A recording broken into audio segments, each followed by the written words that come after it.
ರವಿ ಕೋಟಿ ಸೂರ್ಯ ಅಫಿಷಿಯಲ್ ಚಾನಲ್ನ ಎಲ್ಲ ವೀಕ್ಷಕರಿಗೆ ನಮಸ್ಕಾರ. ವೀಕ್ಷಕರೇ, ಇಂದು ನಮ್ಮೊಂದಿಗಿದ್ದಾರೆ ಭಾರತದ ಪ್ರಸಿದ್ಧ ನ್ಯಾಯಮೂರ್ತಿಗಳು, ಭ್ರಷ್ಟಾಚಾರ ವಿರೋಧಿ ಹೋರಾಟಗಾರರು, ಕರ್ನಾಟಕದ ಮಾಜಿ ಲೋಕಾಯುಕ್ತರಾದ ಶ್ರೀಯುತ ಸಂತೋಷ್ ಹೆಗಡೆ ಅವರು. ಸರ್, ನಮ್ಮ ಚಾನಲ್ ಮುಖಾಂತರ ನಿಮಗೆ ಹೃದಯಪೂರ್ವಕವಾದ ಧನ್ಯವಾದಗಳು ಸರ್. ನಿಮ್ಮ ಅಮೂಲ್ಯವಾದ ಸಮಯ ಕೊಟ್ಟಿದ್ದಕ್ಕೆ ನಾವು ತುಂಬ ಕೃತಜ್ಞತರಾಗಿದ್ದೀವಿ ನಿಮ್ಮ ಮೇಲೆ. ಸರ್, ಮೊದಲನೇ ಪ್ರಶ್ನೆ ತಮಗೆ, ನಿಮ್ಮ ಹುಟ್ಟೂರು ಬಗ್ಗೆ, ನಿಮ್ಮ ತಂದೆ ತಾಯಿ ಜೊತೆಗೆ ನಿಮ್ಮ ಬಾಲ್ಯದ ಬಗ್ಗೆ ತಿಳಿಸ್ಕೊಡಿ ಸರ್. ನಾನೊಂದು ಮಧ್ಯಮ ವರ್ಗದ ಕುಟುಂಬದಲ್ಲಿ ಹುಟ್ಟಿದವನು. ನನ್ನ ಜೊತೆ ಇನ್ನು 5 ಜನ, 2 ಅಣ್ಣಂದಿರು, 3 ಜನ ತಂಗಿಯರು ಇದ್ದರು. ನಮ್ಮ ಕುಟುಂಬದ ಸ್ಥಾಪನೆ ಮೊದಲು ಕಾರ್ಕಳ ಅನ್ನುವ ತಾಲೂಕು ಹೆಡ್ ಕ್ವಾರ್ಟರ್ಸಲ್ಲಾಗಿತ್ತು. ನನ್ನ ತಂದೆಯವರು ಒಬ್ಬರು ವಕೀಲರಾಗಿದ್ದರು. ಅವರು 41ನೇ ಇಸವಿಯಲ್ಲಿ ಮಂಗಳೂರಿಗೆ ಅವರು ಪ್ರಾಕ್ಟೀಸನ್ನು ಶಿಫ್ಟ್ ಮಾಡ್ತಾರೆ. ಅಲ್ಲಿ ಪ್ರಾಕ್ಟೀಸ್ ಮಾಡೋಕ್ಕೆ ಶುರು ಮಾಡಿದರು. ನಾವೆಲ್ಲ ಮಂಗಳೂರಿಗೆ ಬಂದ್ವಿ. ಅಲ್ಲಿ ನಮ್ಮ ವಿದ್ಯಾಭ್ಯಾಸ ಅಲ್ಲಿ ನಡೆಯಿತು. ಸ್ಕೂಲ್ವರೆಗೆ ಅಲ್ಲಿ ನಡೆಯಿತು. ತದನಂತರ 1 ವರ್ಷ ಮದ್ರಾಸಿಗೆ ಅವರು ಪ್ರಾಕ್ಟೀಸ್ ಶಿಫ್ಟ್ ಮಾಡಿದರು. ಅಲ್ಲಿಗೆ ಹೋದಿವಿ. ಅಲ್ಲಿ ನಾನು SSLC ಮುಗಿಸಿದೆ. ನನ್ನ ಅಣ್ಣಂದಿರು ಅವರವರ ವಿದ್ಯಾಭ್ಯಾಸವನ್ನು ಮುಂದುವರಿಸಿದರು. ತಂಗಿಯಂದರು ಕೂಡ ವಿದ್ಯಾಭ್ಯಾಸದಲ್ಲಿ ಮುಂದುವರಿಸಿದರು. 56ನೇ ಇಸವಿಯಲ್ಲಿ ನಾವು ಬೆಂಗಳೂರಿಗೆ ಬಂದೆವು. ಯಾಕಂದರೆ ದಕ್ಷಿಣ ಕನ್ನಡ ಜಿಲ್ಲೆ ಆವಾಗ ಮೈಸೂರಿಗೆ ಸೇರಿತ್ತು.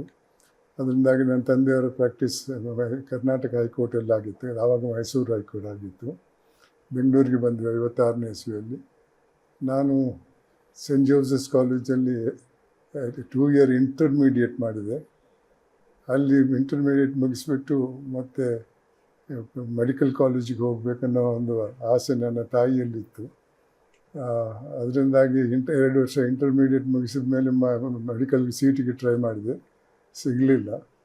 ಮತ್ತು 2 ವರ್ಷ BSc ಸೆಂಟ್ರಲ್ ಕಾಲೇಜಲ್ಲಿ ಮಾಡಿದೆ. ಅದು ಮುಗಿಸಿದ ನಂತರ ನನಗೆ ಬ್ಯಾಂಗ್ಳೂರು ಮೆಡಿಕಲ್ ಕಾಲೇಜಲ್ಲಿ ಸೀಟ್ ಸಿಕ್ಕಿತ್ತು. ಆದರೆ ಆವಾಗ ವಿದ್ಯಾಭ್ಯಾಸದ ಸಿಸ್ಟಮ್ ಬದಲಾವಣೆ ಆಗಿತ್ತು.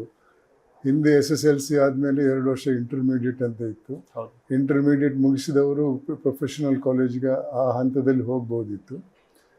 ನಾನು ಇಂಟರ್ಮೀಡಿಯೇಟ್ ಮುಗಿಸಿದ ನಂತರ ಸಿಸ್ಟಮ್ ಬದಲಾವಣೆ ಆಗಿ 1 ವರ್ಷದ ಪ್ರೀ ಯೂನಿವರ್ಸಿಟಿ ಇಂಟ್ರೊಡ್ಯೂಸ್ ಮಾಡಿದರು. ಆ 1 ವರ್ಷದ ಪ್ರೀ ಯೂನಿವರ್ಸಿಟಿ ಮುಗಿಸ್ಬಿಟ್ಟು ಮತ್ತೆ ಮೆಡಿಕಲ್ ಇಂಜಿನಿಯರಿಂಗ್ ಕಾಲೇಜಿಗೆ ಹೋಗ್ಬೋದಿತ್ತು.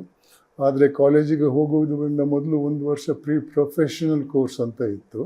ಅದು ಗೌರ್ಮೆಂಟ್ ಆರ್ಟ್ಸ್ ಕಾಲೇಜಲ್ಲಿ ನಡೀತಾ ಇತ್ತು.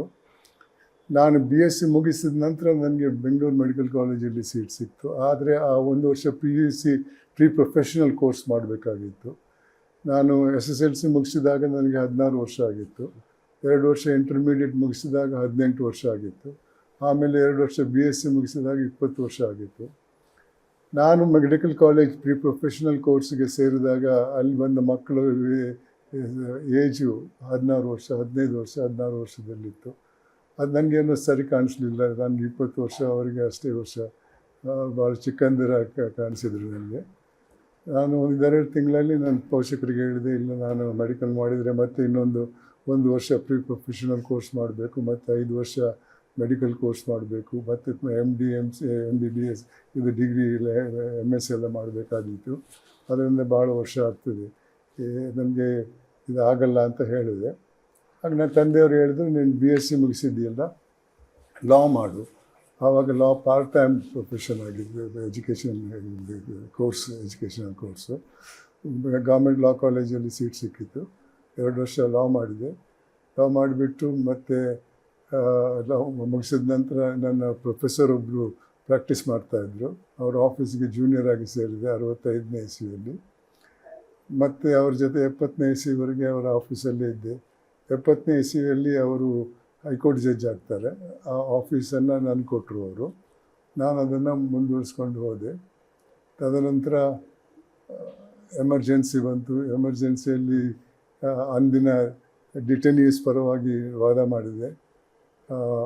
ಅದಾದ ನಂತರ ಎಮರ್ಜೆನ್ಸಿ ಮುಗಿದ ನಂತರ ರಾಮಕೃಷ್ಣ ಹೆಗಡೆಯವರು ಮುಖ್ಯಮಂತ್ರಿ ಆಗ್ತಾರೆ 82ನೇ ಇಸವಿಯಲ್ಲಿ. ಅವ್ರ ಪರವಾಗಿ ನಾನು ವಾದ ಮಾಡಿದ್ದೆ. ಅದರಿಂದ ನನ್ನನ್ನು ಅಡ್ವೊಕೇಟ್ ಜನರಲ್ ಆಗಿ ಮಾಡಿದರು. 4.5 ವರ್ಷ ನಾನು ಅಡ್ವೊಕೇಟ್ ಜನರಲ್ ಆಗಿದ್ದೆ. ರಾಮಕೃಷ್ಣ ಹೆಗಡೆಯವರು ರಾಜೀನಾಮೆ ಕೊಟ್ಟಾಗ ಬೊಮ್ಮಾಯಿಯವರು ಮುಖ್ಯಮಂತ್ರಿ ಆಗಿ ಬಂದರು. ಅವರು ನನ್ನನ್ನು ಮುಂದುವರ್ಸೋಕ್ಕೆ ಹೇಳಿದರು. ಇಲ್ಲ, ನಾನು ಮುಂದುವರ್ಸಲ್ಲ ಅಂತ ಹೇಳಿದೆ. ಯಾಕೆಂದರೆ ಆದಾಯ ಭಾಳ ಕಮ್ಮಿ ಇತ್ತು. ಪ್ರೈವೇಟ್ ಪ್ರಾಕ್ಟೀಸಲ್ಲಿ ಆದಾಯ ಜಾಸ್ತಿ ಇತ್ತು. ಇನ್ನು ಪ್ರೈವೇಟ್ ಪ್ರಾಕ್ಟೀಸ್ ಮಾಡೋಣ ಅಂತ ಅಲ್ಲಿ ರಾಜೀನಾಮೆ ಕೊಟ್ಟೆ. ಅದು ರಾಜೀನಾಮೆ ಕೊಟ್ಟ ಕೆಲವೇ ತಿಂಗಳಲ್ಲಿ ಡೆಲ್ಲಿಯಲ್ಲಿ ವಿ ಪಿ ಸಿಂಗ್ ಅವ್ರ ಸರ್ಕಾರ ಬಂತು. ಅಲ್ಲಿ ಸೋಲಿ ಸೊರಾಬ್ಜನ್ ಒಬ್ಬ ಹಿರಿಯ ಲಾಯರನ್ನು ಅಟಾರ್ನಿ ಜನರಲ್ ಆಗಿ ಮಾಡಿದರು. ಅವ್ರಿಗೆ ನನ್ನ ಬಗ್ಗೆ ಎಮರ್ಜೆನ್ಸಿ ಕಾಲದಲ್ಲಿ ಪರಿಚಯ ಆಗಿತ್ತು. ಅವ್ರು ನನ್ನನ್ನು ಎಡಿಷ್ನಲ್ ಸೊಲಿಸಿಟರ್ ಜನರಲ್ ಆಗಿ ಬಾ ಅಂತ ಕರೆದ್ರು. ನನಗೆ ಹೋಗೋಕ್ಕೆ ಇಷ್ಟ ಇರಲಿಲ್ಲ. ಆದರೆ ಒತ್ತಾಯ ಮಾಡಿದರು. ಕರ್ನಾಟಕದಿಂದ ಯಾರೂ ಇಷ್ಟರವರೆಗೆ additional solicitor general of India ಆಗಿ ಬಂದಿರಲಿಲ್ಲ. ನೀನೇ ಮೊದಲನೇವನು, ಬಾ, ಒಂದು 2 ತಿಂಗಳು ಇದ್ಬಿಟ್ಟು ನಿಂಗೆ ಸರಿ ಕಾಣಿಸಿದ್ರೆ ಮತ್ತೆ ವಾಪಸ್ ಹೋಗಂತ ಹೇಳಿದರು. ಆ ಹಿನ್ನೆಲೆಯಲ್ಲಿ ನಾನು ಒಪ್ಕೊಂಡು ಹೋದೆ ಡೆಲ್ಲಿಗೆ. ನನ್ನ ಮಿಸ್ಸಸ್ಗೆ ಹೇಳಿದೆ, ನಾನು ಮನೆ ಮಾಡಲ್ಲ, ಕರ್ನಾಟಕ ಭವನದಲ್ಲಿ ಇರ್ತೇನೆ, ಮತ್ತೊಂದು 5-6 ತಿಂಗಳಾದಮೇಲೆ ಬರ್ತೇನೆ ವಾಪಸ್ ಅಂತ. ಆದರೆ ಡೆಲ್ಲಿಯಲ್ಲಿ ಒಂದು ಗಾದೆ ಇದೆ, ಯಮುನಾ ನೀರು ಕುಡಿದವನು ಮತ್ತೆ ಹೋಗೋದು ಸ್ಮಶಾನಕ್ಕೆ ಮಾತ್ರ ಅಂತ. ಆ ಹಿನ್ನೆಲೆಯಲ್ಲಿ ಕಾಣಿಸ್ತದೆ. ಮತ್ತು ಅಲ್ಲೇ ಮುಂದುವರೆದೆ. ಮತ್ತು 1 ವರ್ಷದ ನಂತರ ವಿ ಪಿ ಸಿಂಗ್ ಸರ್ಕಾರ ಬಿದ್ದೋಯಿತು. ನಾವೆಲ್ಲ ರಾಜೀನಾಮೆ ಕೊಟ್ಟಿವೆ ಹುದ್ದೆಗೆ. ಮತ್ತು ಅಲ್ಲೇ ಪ್ರಾಕ್ಟೀಸ್ ಮಾಡಿದೆ. ಪ್ರಾಕ್ಟೀಸ್ ಚೆನ್ನಾಗಿ ಇತ್ತು. ಮತ್ತು 89ರಲ್ಲಿ 98ರಲ್ಲಿ ವಾಜಪೇಯಿ 98ರಲ್ಲಿ ವಾಜಪೇಯಿ ಅವರು ಪ್ರಧಾನಮಂತ್ರಿ ಆಗ್ತಾರೆ. ಅವರು ಡೆಟೆನ್ಯೂ ಆಗಿ ಬೆಂಗಳೂರಲ್ಲಿದ್ದಾಗ ಅವರ ಪರವಾಗಿ ನಾನು ವಾದ ಮಾಡಿದ್ದೆ. ಅದ್ವಾನಿ, ವಾಜಪೇಯಿ, ದಂಡವಟೆ, ಎಸ್ ಎನ್ ಮಿಶ್ರ ಅವರೆಲ್ಲ ಬೆಂಗಳೂರಲ್ಲಿದ್ದಾಗ ಅವರನ್ನು ಬಂಧನಕ್ಕೆ ತಗೊಂಡಿದ್ದರು. ಅವ್ರ ಪರವಾಗಿ ವಾದ ಮಾಡಿದ್ದೆ. ಅವ್ರು ನನ್ನನ್ನು ಸೊಲಿಸಿಟರ್ ಜನರಲ್ ಆಫ್ ಇಂಡಿಯಾ ಆಗಿ ಮಾಡಿದರು. ನಾನು ಮೊದಲನೇ ಒಂದು ಕರ್ನಾಟಕದಿಂದ. ಇಷ್ಟರವರೆಗೆ ನಾನು ಒಬ್ಬನೇ, ಇನ್ಯಾರೂ ಆಗಿರಲಿಲ್ಲ ಆ ಹುದ್ದೆಗೆ. ಅಲ್ಲಿ ಸೊಲಿಸಿಟರ್ ಜನರಲ್ ಆಗಿದ್ದಾಗ ನನ್ನನ್ನು ಸುಪ್ರೀಂ ಕೋರ್ಟ್ಗೆ ನ್ಯಾಯಾಧೀಶನಾಗಿ ಕರೆದಿದ್ರು. ನನಗೆ ಇಷ್ಟ ಇರಲಿಲ್ಲ. ಯಾಕೆಂದರೆ ಸಂಬಳ 50,000 ಇತ್ತು. ನನ್ನ ಆದಾಯ ಭಾಳ ಜಾಸ್ತಿ ಇತ್ತು. ಆವಾಗ 80,000 ಬಾಡಿಗೆ ಕೊಡ್ತಾಯಿದ್ದೆ ನಾನು ಡೆಲ್ಲಿಯಲ್ಲಿ. ನನಗೆ ಇಷ್ಟ ಇರಲಿಲ್ಲ. ಆದರೆ ನನ್ನ ತಂದೆಯವ್ರ ಕಾಲವಾಗಿದ್ದರು. ನನ್ನ ತಾಯಿಯವರು ನನಗೆ ಒತ್ತಾಯ ಮಾಡಿದರು. ನನ್ನ ತಂದೆಯವರು ಇರ್ತಾಯಿದ್ರೆ ಭಾಳ ಖುಷಿ ಪಡ್ತಾಯಿದ್ರು, ನ್ಯಾಯಾಧೀಶನಾದಿ ಅಂತ. ಏನು ನಿನಗೆ ಮಕ್ಕಳು ಕೂಡ ಇಲ್ಲ, ಎಷ್ಟು ಹಣ ಬೇಕು ನನಗೆ, ಹಾಗೆ ಹೀಗೆ ಅಂತ ಹೇಳಿದರು. ಮತ್ತು ಅವ್ರ ಒತ್ತಾಯಕ್ಕೆ ಒಪ್ಕೊಂಡು ನ್ಯಾಯಾಧೀಶನಾಗಿ 5.5 ವರ್ಷ 6 ವರ್ಷ ನ್ಯಾಯಾಧೀಶನಾಗಿದ್ದೆ. ಅಲ್ಲಿ ನಿವೃತ್ತನಾದ ನಂತರ telecommunication dispute separate tribunal chairman ಆದೆ. ಆ ಹುದ್ದೆಯಲ್ಲಿರುವಾಗ ಇಲ್ಲಿ ಕುಮಾರಸ್ವಾಮಿ ಅವರು ಮುಖ್ಯಮಂತ್ರಿ ಆಗಿದ್ದರು. ನನ್ನನ್ನು ಲೋಕಾಯುಕ್ತ ಹುದ್ದೆಗೆ ಬಾ ಅಂತ ಕರೆದ್ರು. ನನಗೂ ಬೆಂಗಳೂರಿಗೆ ಬರಬೇಕಂತ ಭಾಳ ಇಷ್ಟ ಆಗಿತ್ತು. ಹೋಗಿ 14 ವರ್ಷ ಆಗಿತ್ತು ಅಲ್ಲಿ. ಮತ್ತು ಅದನ್ನೆಲ್ಲ ರಾಜೀನಾಮೆ ಕೊಟ್ಟು ಬಂದೆ. 5 ವರ್ಷ ಲೋಕಾಯುಕ್ತನಾಗಿದ್ದೆ. ಹೌದು ಸರ್.